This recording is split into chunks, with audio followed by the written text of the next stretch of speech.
Tibetan medicine, it's important for modern world, for modern people, because Tibetan medicine brings a very simple, natural and effective solutions for modern people's health.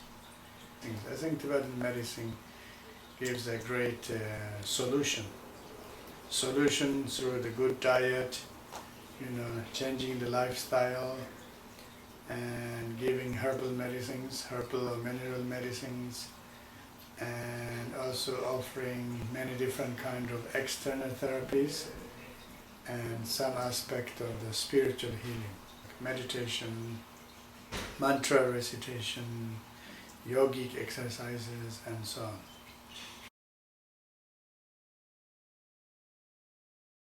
Basically, the lifestyle, what we talk is what we do in 24 hours. Do you understand? So basically, everyone needs to sleep. Tibetans need to sleep, Americans need to sleep. So Tibetan medicine is talking about the sleep, according to typology. If you are more wind typology, you sleep about 9-8 hours. If you are bile or tripa typology, you sleep about 7-8 hours. If you are Pekin or phlegm typology, you can sleep a little bit less, 6 or 7 hours. So I like that part. Tibetan medicine talks about lifestyle according to your typology. I always say, some people say, oh, Tibetan medicine diet, Tibetan medicine lifestyle, Tibetan medicine herbs, something really like complicated and this and that. I often say, whatever we do as a natural path, natural medicine, it must be simple, and it must be practical, and it must be efficient. That's very important.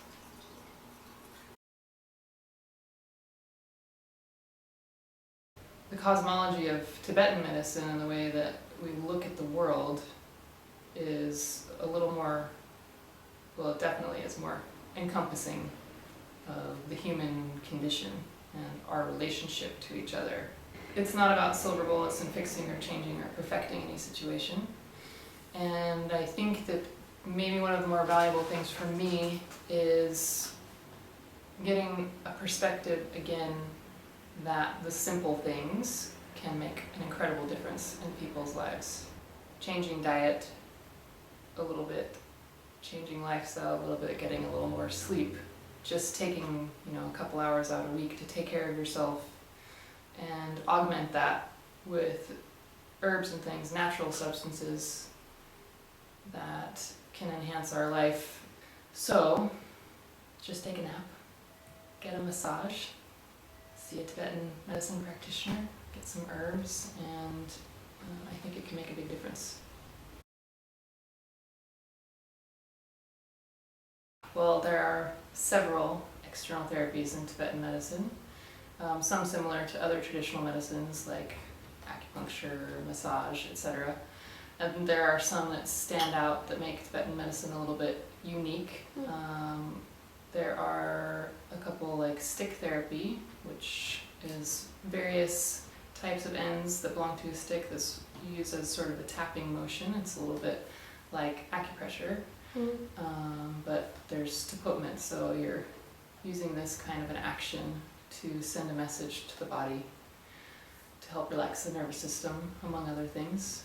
There's the bath therapy, using different Tibetan herbs to help detoxify the body, relax the person, etc.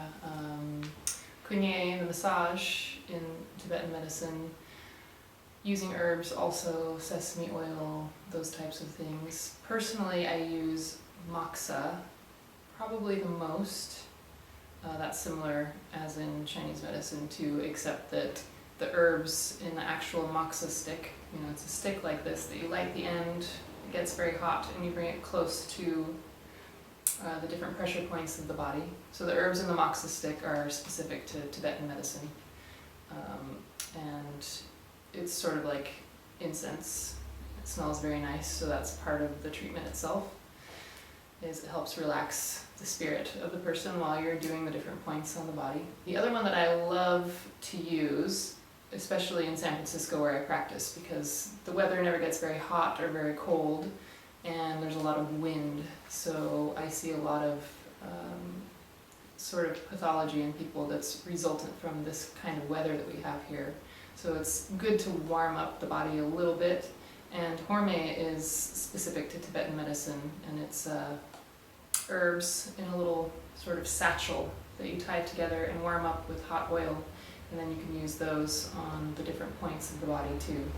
I find it very helpful for people in the modern world to take some time out and just relax and have something like that that calms their spirit down and warms up their body.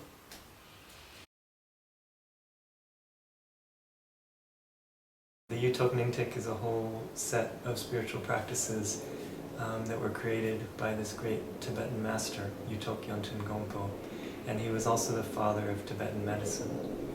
And so, in addition to writing the medical tantras that are the basis of Tibetan medicine and establishing the practice of Tibetan medicine, he also created this whole cycle of spiritual practices, and those are called the Yutok Nyingtik. The beautiful thing about that set of practices is all of the spiritual practices are related to healing and medicine. Yutok Nyingtik is really amazing because it's a complete cycle of practice. So it starts from preliminaries, from the very basic introductory practices that one would do, and all of the practices are laid out from there up until the very highest practices in the tradition, and it's a complete spiritual path. I've had the chance to move along this path to some degree, and to engage these practices to some degree, and it's brought incredible blessing and change in my life. I mean, one can practice the Yutok Nyingtik and not necessarily be a doctor, and one can also be a doctor and not practice the Yutok Nyingtik, but together they really multiply, and Yutok really created the practices for that intention.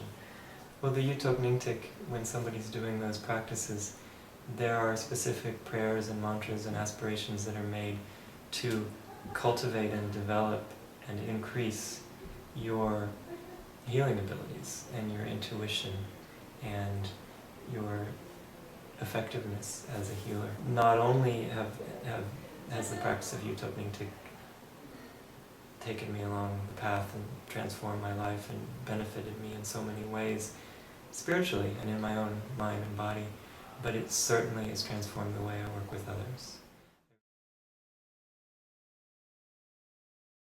Well, if you are interested for learning Tibetan medicine, IATTM, International Academy for Traditional Tibetan Medicine, offering 4 years of Tibetan medicine program, and then we have one basic program that's for 2 years, and in US our Sorig Institute is offering this education in Tibetan medicine, and then we have Sorig Kam project. Sorig Kam means the house of Sorig, Sorig house.